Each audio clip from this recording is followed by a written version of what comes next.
Hey everyone, we're back again with question and answer session 4. S. Lee would like to know what kind of math curriculum we use, and this is a really common question. And in our book, we talk about how we started using Alpha Omega workbooks when the kids were really little because they're very colorful, and then we went on to use Saxon math textbooks because I was just looking at the expense and wanted to reuse the books. But now that everything is online, it's not really what curriculum you use, it's finding something that your kids like. And you don't have to go to a lot of expense because you could just use math websites. You could use YouTube, you could use Khan Academy, and there are so many others. I think the main thing is that your kids like it and that they can do it on their own. And the great thing about using online systems is that a child can watch the videos over and over, and that instructor never gets tired, right? So they can go to another sample, and like Khan Academy will give you another example and another example. When our kids have taken intermediate math online at a college level, sometimes we use that same software for the kids that are homeschooling and let them start taking that and doing some of the problems with the older kids. So if you have older kids doing like dual enrollment, you might be able to share that math with a younger sibling. And those videos that college professors post are usually on YouTube anyway, so once you have access to that, then you can benefit from that. So there's no magic math curriculum. I'm sure some are better than others, but because we get asked this so much, I always reiterate that the biggest thing is that the kids like it and that it frees up mom or dad from having to sit right next to them and do hours of teaching because parents are busy. You want the kids to be able to learn independently. And you feel free to skip ahead. So if you're trying to teach something like long division and there's a lot of tears because kids don't get it, or maybe they're too young to introduce this concept, you can revisit it later.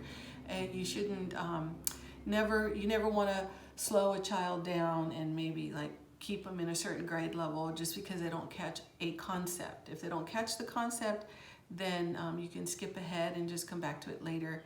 And if they want to go ahead and dive into something like pre-algebra, if they're 8 or 9, let them try it. We personally introduce calculators early because when we're prepping for the ACT or SAT, of course they're going to be able to use a calculator, and so we want them to know how to use all the functions on the calculator. So we introduce that early. I know that's kind of sacrilegious to some people.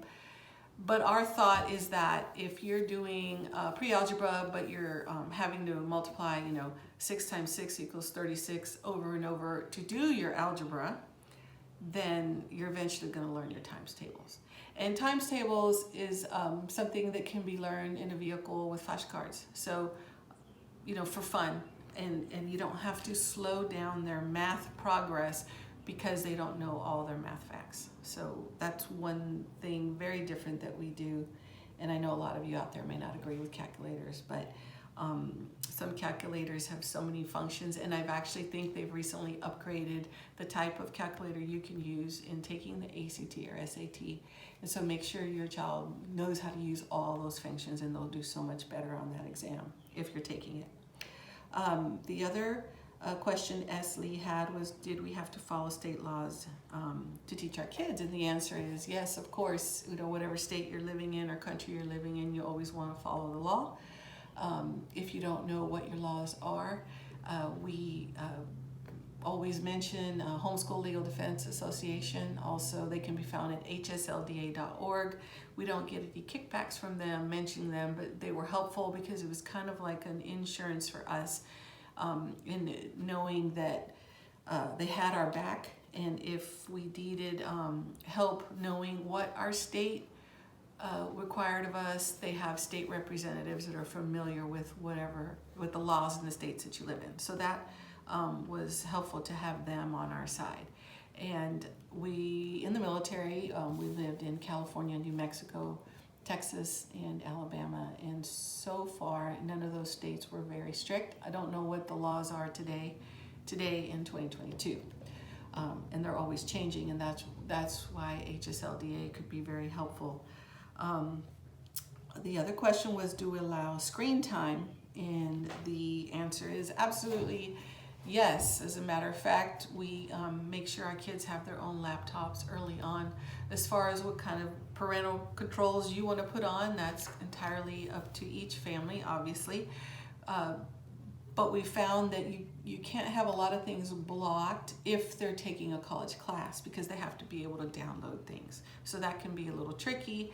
And if that's a concern, if your young child is taking a college class, and you can't have a lot of parental controls, maybe you can turn them on and off just while they're doing school. I don't know, that's up to each family member.